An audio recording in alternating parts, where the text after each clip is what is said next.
दोस्तों जय श्री महाकाल।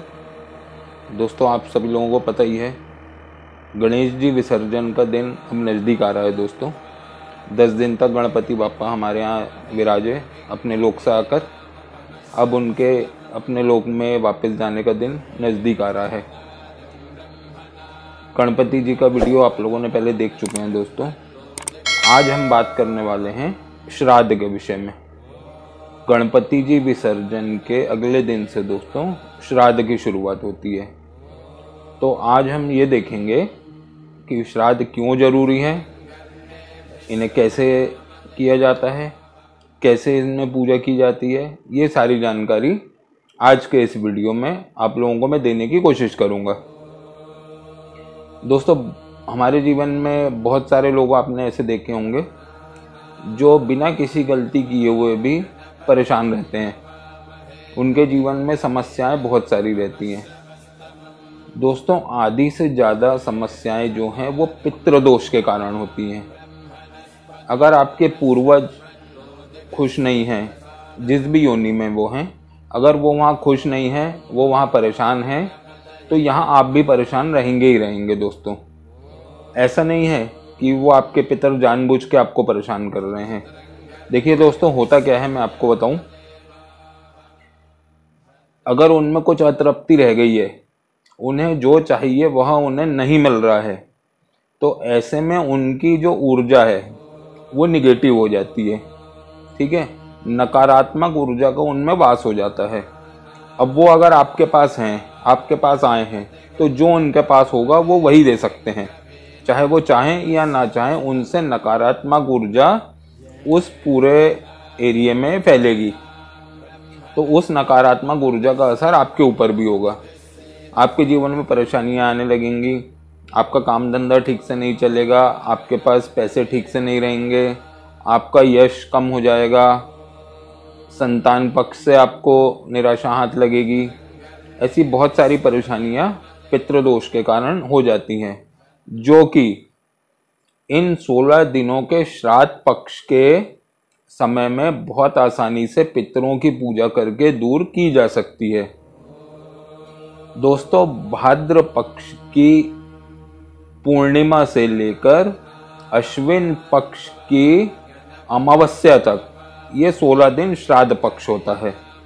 पुराणों में, शास्त्रों में कहा गया है कि इन 16 दिनों में अपने पितरों की पूजन तर्पण करने से, उनका श्राद्ध करने से उनका आशीर्वाद आपको प्राप्त होता है और आप प्रगति के पथ पर अग्रसर होते हैं।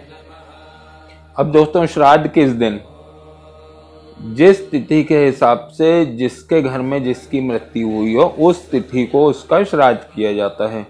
वो सारी तिथियां इन 16 दिनों में आ जाती हैं। दोस्तों इससे बाहर कुछ भी नहीं होता है। तो उस तिथि के हिसाब से उनका श्राद्ध किया जाता है। श्राद्ध का हमारे जीवन में दोस्तों बहुत महत्व होता है। श्राद्ध शब्द मैं आपको बताऊं, ये बना है श्रद्धा से। ठीक है, श्रद्धा पूर्वक अपने पितरों का तर्पण, दान, पूजा करना श्राद्ध कहलाता है।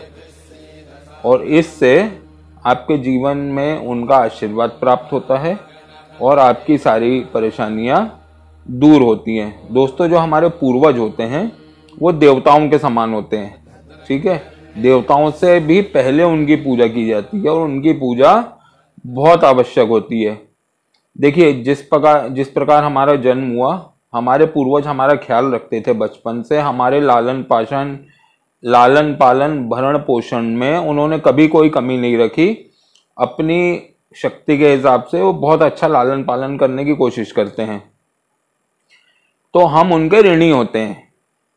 ठीक है, ये उनका ऋण है हमारे ऊपर, जो हमें अपनी समर्पण की भावना से हम पूजा करके, इन दिनों में श्राद्ध में पूजा करके हम उनको ऋण ये चुकाते हैं और इस ऋण से हमें मुक्ति मिलती है। दोस्तों गरुड़ पुराण में भी कहा गया है कि समय अनुसार जिसकी जिस तिथि पे मृत्यु हुई है, उस समय अनुसार श्राद्ध करने से हमारे कुल में कोई दुखी नहीं रहता है। पितर की पूजा करने से मनुष्य को किसी भी जो मानव है दोस्तों, उसको आयु, यश, कीर्ति, बल, धन, धान्य सभी की उसकी पूर्ति होती है। जीवन में उसको निराशा का सामना नहीं करना पड़ता है। दोस्तों, पितृपक्ष में जब जो हम पूजा करते हैं अपने पूर्वजों की, उससे हमारे पूर्वजों की आत्मा को बहुत शांति मिलती है। और करने वाले को, मैंने आपको जैसे अभी फिर बताया कि करने वाले को पूर्वजों के, पितरों के ऋण से मुक्ति मिलती है। देखिए दोस्तों, एक आत्मा है, जैसे मान लीजिए कोई बंदे की मृत्यु हुई है, जब तक उसकी आत्मा उस परमात्मा में विलीन नहीं हो जाती, तब तक वो विभिन्न योनियों में भटकती रहती है। और इस समय पर उनकी पूजा पाठ, दान करने से उनकी आत्मा को शांति प्राप्त होती है और वो आपको बहुत अच्छा इसका फल देते हैं। इसलिए कहा गया है कि देवताओं से पहले पितृ पूजन करना चाहिए, उसके बाद देवताओं का पूजन करना चाहिए। इसका दोस्तों, श्राद्ध के बारे में आप अगर पुराणों में जाएं तो इसका वर्णन महाभारत में किया गया है। पितामह भीष्म ने श्राद्ध की कथा, श्राद्ध कहाँ से शुरू हुआ, कैसे मनाना शुरू हुआ, इसकी कथा उन्होंने युधिष्ठिर को सुनाई थी। दोस्तों, एक ऋषि थे, ऋषि अत्रि। ऋषि अत्रि ने अपने शिष्य ऋषि निमि को इस श्राद्ध के बारे में बताया कि पूर्वजों का श्राद्ध कैसे किया जाता है। उसका पूरा संदर्भ में उन्होंने उसकी कथा उन्हें सुनाई। उसके बाद ऋषि निमि ने इस श्राद्ध की प्रथा को आरंभ किया, सबसे पहले पूजन किया। फिर उनकी देखा देखी सारे लोगों ने इस तरीके से अपने पितरों का, अपने पूर्वजों का पूजा पाठ, दान दक्षिणा, श्राद्ध शुरू किया।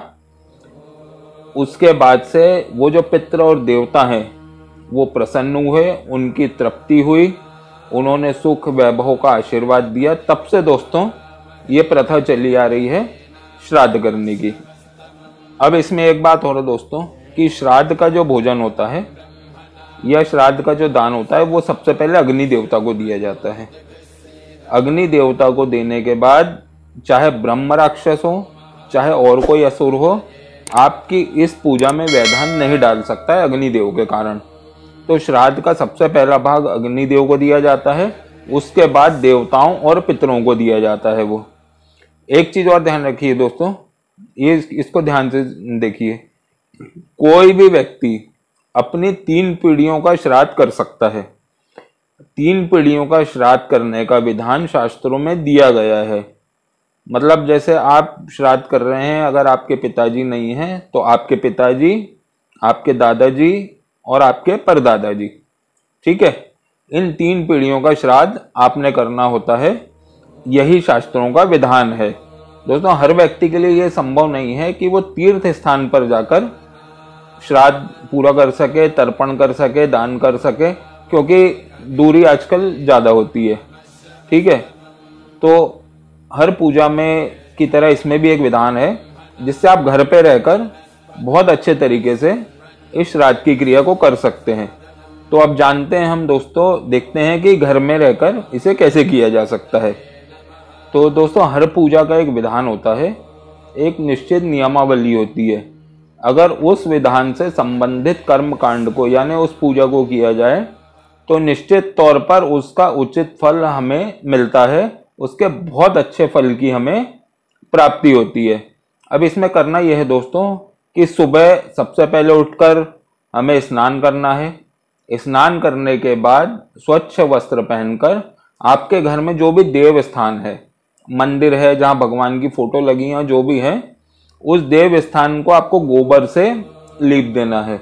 गोबर से लीपने के बाद आपको उसके ऊपर गंगा जल छिड़ककर उसे और शुद्ध कर देना है, ठीक है। इतना आपने तैयारी कर ली है। इतना तैयारी करने के बाद घर की जो भी स्त्री है वो पूर्णतः शुद्ध रूप से ब्राह्मण के लिए भोजन तैयार करे, अपने पितरों के लिए, ब्राह्मण के लिए भोजन तैयार करे। वो भोजन तैयार करने के बाद आप किसी ब्राह्मण को आमंत्रित करें अपने घर में।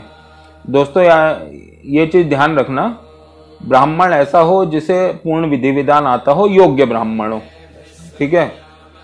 आपने ब्राह्मण को आमंत्रित कर लिए। अब सबसे पहला काम दोस्तों आपको ये करना है कि जो भोजन बना है उसमें से 5 हिस्से आपको अलग निकाल देना है।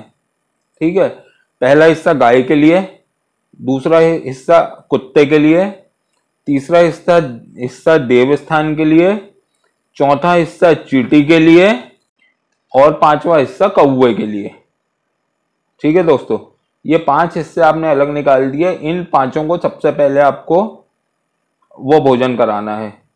उसके बाद जब आपका जो ब्राह्मण आया है वो जब पितरों का पूजन कर लेगा, वो उनका तर्पण आदि कर लेगा, उसके बाद उस ब्राह्मण को आपको भोजन कराना है और यथाशक्ति आपने उसे दान देना है। ठीक है दोस्तों, दान देने के बाद अब वो आपकी इच्छा है, आपके सामर्थ्य के ऊपर है, या तो आप एक ब्राह्मण को भी भोजन करा सकते हैं या 3 ब्राह्मणों को भी करा सकते हैं। उसके बाद दान क्या देना है दोस्तों, ये भी आपकी श्रद्धा के ऊपर है, आपकी इच्छा के ऊपर है। यथाशक्ति दान देना चाहिए, वो दान सीधा आपके पितरों को जाता है और आपको मानसिक शांति, आप में पारिवारिक शांति, आर्थिक रूप से, सामाजिक रूप से आप दृढ़ होते हैं। तो दोस्तों दान की बहुत महिमा है पितृपक्ष में। पितृपक्ष में दान अवश्य करना चाहिए।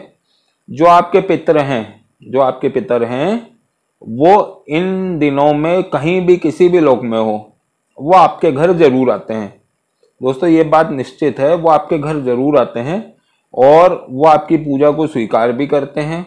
आपके द्वारा दिया गया, ब्राह्मण को दिया गया दान, ब्राह्मण को खिलाया हुआ खाना, उन 5 चीजों को खिलाया हुआ खाना जो मैंने आपको बताया था, वो सारा पितरों को जाता है।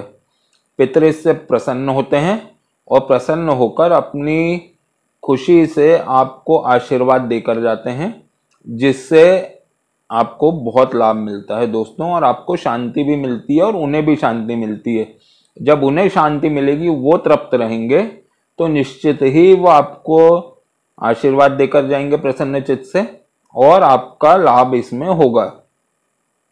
तो दोस्तों आज का वीडियो बस यहीं समाप्त करते हैं। उम्मीद है श्राद्ध के बारे में दी गई जानकारी आपको पसंद आई होगी। दोस्तों पितृपक्ष में श्राद्ध जरूर करिएगा, अपने पितरों को याद जरूर करिएगा, उन्हें यथासंभव उनकी पूजा कीजिएगा। दोस्तों बहुत सारी दिक्कतें, बहुत सारी अड़चनें इससे दूर होती हैं। आज के ज़माने में ये बहुत ज़रूरी है दोस्तों।